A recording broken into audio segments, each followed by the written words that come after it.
Yes, അങ്ങനെ ഒഫീഷ്യലായിട്ട് നോവാ സദോയി കേരള ബ്ലാസ്റ്റേഴ്സിൽ എന്നുള്ള കാര്യം കൺഫേം ചെയ്തിരിക്കുകയാണ്. സോ കേരള ബ്ലാസ്റ്റേഴ്സ് ആരാധകർ കാത്തിരിക്കുകയായിരുന്നു. പണ്ടൊരു വട്ടം കേരള ബ്ലാസ്റ്റേഴ്സ് വരും എന്നാണ്ടൊക്കെ കൺഫേം ആയിരുന്നു. പക്ഷേ അവസാന നിമിഷം കേരള ബ്ലാസ്റ്റേഴ്സ് വിട്ടുപോകും, മറ്റൊരു ക്ലബ്ബിലേക്ക് പോവുകയായിരുന്നു. സോ ആ ഒരു അവസ്ഥയാകുമെന്ന് എല്ലാവരും വിചാരിച്ചിരുന്നു. പക്ഷേ അങ്ങനെയൊന്നും ആയില്ല. എനിക്ക് തോന്നുന്നു ആ ഒരു ഇൻട്രോ വീഡിയോയ്ക്ക് വേണ്ടി കേരള ബ്ലാസ്റ്റേഴ്സ് കുറച്ച് ടൈം എടുത്തിയാണെന്ന് തോന്നുന്നു. എന്തായാലും ആ ഒരു ഇൻട്രോ വീഡിയോ ഒന്നും എടുക്കുക, അത്ര ടൈമൊന്നും എടുക്കില്ല. കൂടിയ പോയി ഒരു ദിവസം അത് മതി ആ ഒരു ഇൻട്രോ വീഡിയോയ്ക്ക്. പക്ഷേ എന്തുകൊണ്ടാണ് ലേറ്റ് ആയെന്നറിയില്ല. എന്തായാലും നല്ലൊരു സമയത്ത് തന്നെ അനൗൺസ് ചെയ്തു. നാളെയാണ് പ്രീ സീസൺ തുടങ്ങാൻ പോകുന്നത്. സോ ചിലപ്പോൾ നാളെ തന്നെ നോവാ സദോയി വരാനുള്ള സാധ്യതകളുണ്ട്. എല്ലാവരും തായ്ലൻഡിലേക്കാണ് വരുന്നതെന്ന് പറഞ്ഞു. പിന്നെ ജോഷുവ സട്ടീരിയോ അതുപോലെ സച്ചിൻ സുരേഷ് ഇവരുടെയൊക്കെ ഫിറ്റ്നസ് നോക്കാൻ വേണ്ടിയാണ് കേരള ബ്ലാസ്റ്റേഴ്സ് അവിടേക്ക് വിളിച്ചത്, കൊച്ചിയിലേക്ക് വിളിച്ചത്. സോ എന്തായാലും അവർ കൂടെ ചേരുമെന്നാണ് തോന്നുന്നത്.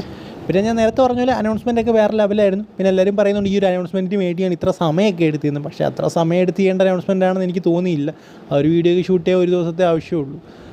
എന്തായാലും വേറെ എന്തെങ്കിലും കാരണം കാണും. എന്തായാലും നമുക്കിനി അടുത്ത അപ്ഡേറ്റിലേക്ക് ഇടാം. അടുത്ത അപ്ഡേറ്റ് എന്ന് പറയുന്നത് നമ്മുടെ പോൾ പോഗ്ബയുമായി ബന്ധപ്പെട്ടുള്ളൊരു അപ്ഡേറ്റാണ്. പോൾ പോഗ്ബയ്ക്ക് എന്ത് പറ്റിയെന്ന് ഒരു വീഡിയോയും കിട്ടുന്നില്ല. അതായത് അദ്ദേഹം വന്ന് പറഞ്ഞൊരു കാര്യം എന്ന് പറയുന്നത് പോൾ പോഗ്ബ അവസാനിച്ചു. അതായത് പോൾ പോഗ്ബ എന്ന് പറയുന്ന ഫുട്ബോളർ അവസാനിച്ചു, അദ്ദേഹം മരിച്ചു കഴിഞ്ഞു, ഇനി അങ്ങനെ ഒരു പോഗ്ബ ഇല്ല എന്ന് അദ്ദേഹം പറഞ്ഞു.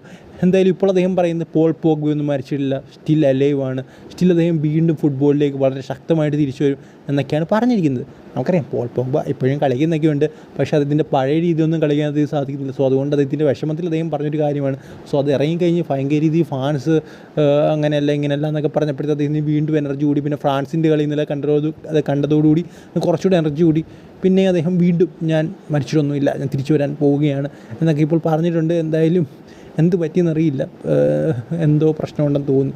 എന്തായാലും പോഗ്ബ നേരത്തെ പോലെ വളരെ ശക്തമായിട്ട് തിരിച്ചു വരട്ടെ. എന്തായാലും ഇതുപോലുള്ള കാര്യങ്ങൾ ഇനിയും പറയാതിരിക്കുക.